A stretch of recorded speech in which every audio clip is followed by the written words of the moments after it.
சங்கீதம் 37 அதிகாரம் 5 உன் வழியை கர்த்தருக்கு ஒப்புவித்து அவர் மேல் நம்பிக்கையாயிரு, அவரே காரியத்தை வாய்க்க பண்ணுவார்.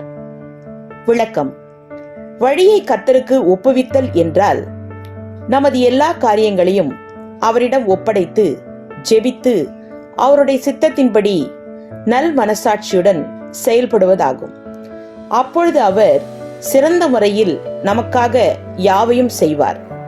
இந்த நம்பிக்கையோடு பொறுமையோடு காத்திருப்போமாக. ஆமென். Psalm chapter 37 verse 5. Commit your way to the Lord, trust in Him, and He will act. Amen.